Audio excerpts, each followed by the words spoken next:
Ethan Carter had always believed that loyalty was a two-way street.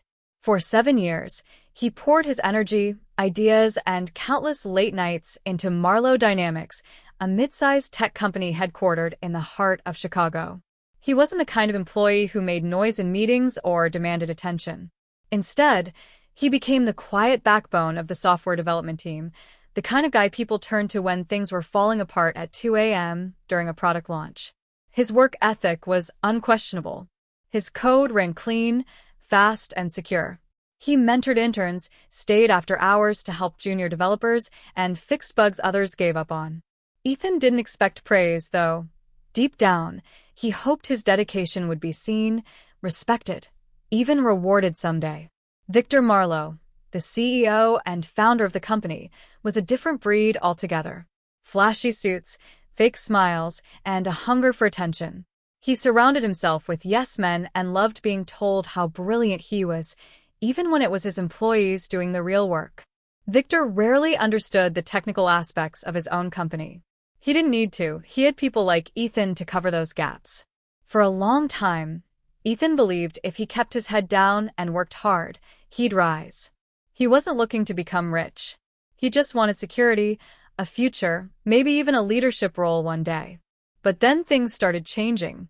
A new management layer was brought in, young, brash, and mostly concerned with office politics. Ethan noticed how the culture began shifting. Performance was no longer judged by results but by visibility, flair, and how well you played the corporate game. Ethan didn't play games. And slowly, he became invisible. The final blow came on a cold Monday morning. He received a calendar invite titled HR Review. No context. No prior conversation. Still, he walked in casually thinking maybe it was a performance check-in. He even brought his coffee with him. Inside the glass conference room sat Vanessa, the new HR head who had joined 2 months earlier, and, to his surprise, Victor himself. Victor leaned back in his chair with that smug, polished grin. "Ethan, thanks for coming. Let's make this quick." Ethan blinked. Sure. "What's this about?" "We've decided to let you go," Victor said, his voice devoid of emotion, like he was ordering lunch. The words hung in the air. Ethan looked from Victor to Vanessa. "Let me go? For what?" "There have been concerns raised about your work ethic, your attitude, and your alignment with our evolving company culture." "That's not true. My performance reviews have been solid. I've led the last 3 product launches." Victor raised an eyebrow. "You've been coasting, Ethan. You're not adapting. We're looking for more dynamic contributors who bring energy, passion, leadership. I've been doing the job of 3 people. You've cut my team down, and I stayed." Victor shrugged. "Sometimes things change."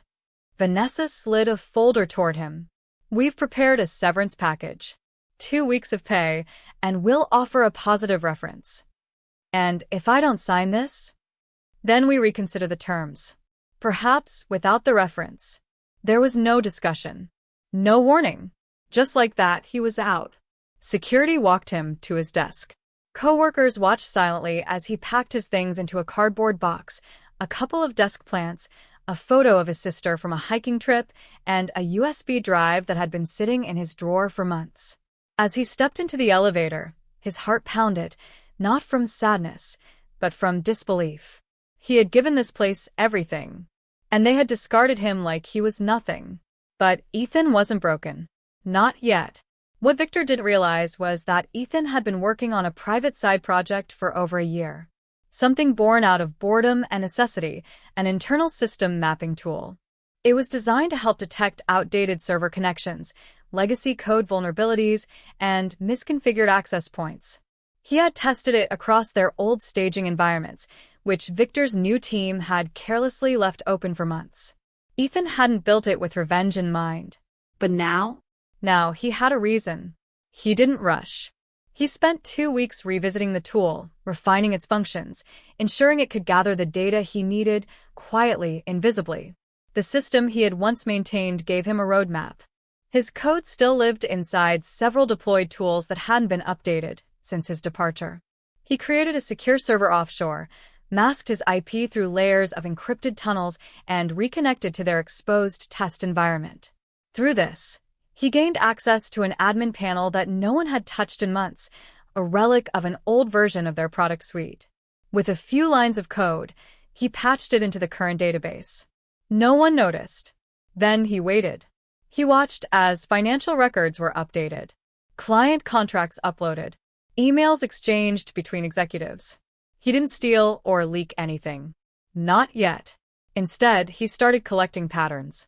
Victor had been shifting funds between departments in suspicious ways.